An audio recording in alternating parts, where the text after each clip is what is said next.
I stared at the empty driveway where my son Marcus's car should have been, my hands trembling as I held the credit card statement. $47,000 charged across 3 cards I'd worked myself to the bone to maintain perfect credit on. My name is Diane Richardson. I'm 42 years old, and I'd spent the last 20 years pouring everything into raising my son as a single mother. Working double shifts as a nurse at Atlanta General, skipping meals so he could have new sneakers, saying no to dates so I could say yes to his college fund. And this was how he repaid me. The front door slammed.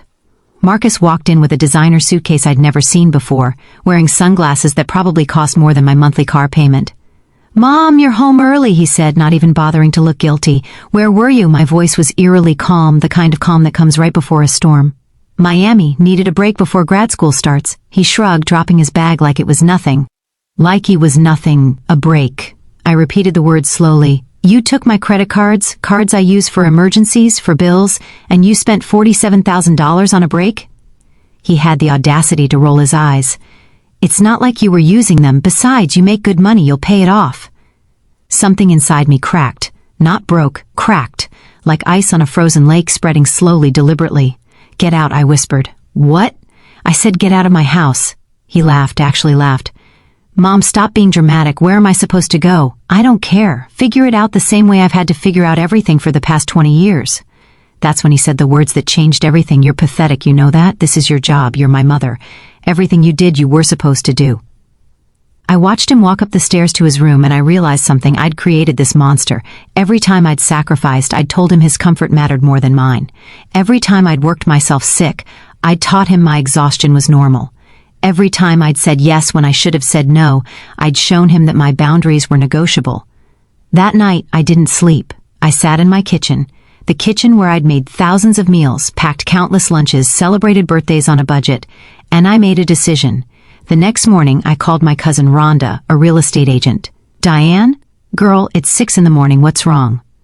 I need you to sell my house fast, and I need you to keep it quiet." There was a pause.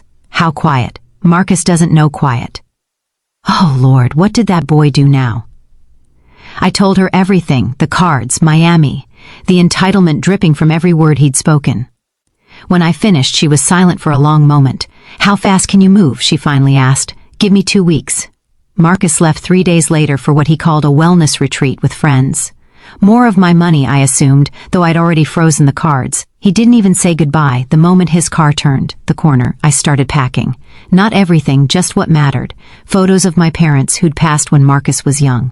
My nursing degree, my grandmother's quilt, clothes, books, the jewelry box my daddy gave me when I turned 18. Rhonda listed the house that afternoon. "Price to sell," she said. "We'll have offers by the weekend." She was right.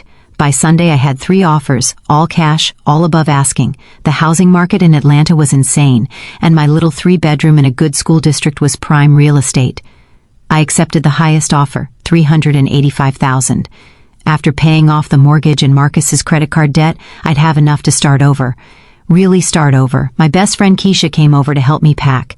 She'd been telling me for years that I was too soft on Marcus, that I was raising a man-child instead of a man. "You really doing this?" she asked, wrapping my mother's china in newspaper. "I really am." "Where you going?" "Savannah. Got a nursing position at Memorial. Start in 3 weeks. Already put a deposit on a cute little apartment near Forsyth Park." She set down the plate she was holding and looked at me, really looked at me. "Diane, I've known you since high school. I ain't never seen you look this free." "Free?" That's exactly what I felt, like I'd been holding my breath for 2 decades and could finally exhale.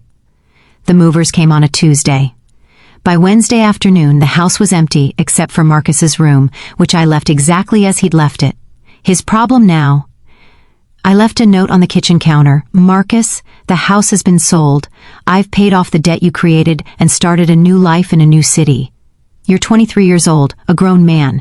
It's time you learned what I've known your whole life. Nothing in this world is free, and no one owes you anything. I love you. I always will. But I'm done sacrificing myself for someone who sees my love as obligation rather than gift. When you're ready to appreciate what you had, you know how to reach me. Mom." I drove away on Thursday morning, didn't look back. Marcus called me 17 times that Friday. I didn't answer. He left voicemails that evolved from angry to confused to panic to, finally, something that sounded like remorse. The 18th call I answered. "Mom, what the hell? The house, where are you? There are people here saying they own our house. They do own it. I sold it. You can't just, where am I supposed to live? You're 23, Marcus. You'll figure it out. You're resourceful enough to spend $47,000 in a week. Use that creativity for something productive." This is insane. You can't abandon your own son. I'm not abandoning you, I'm releasing you. There's a difference.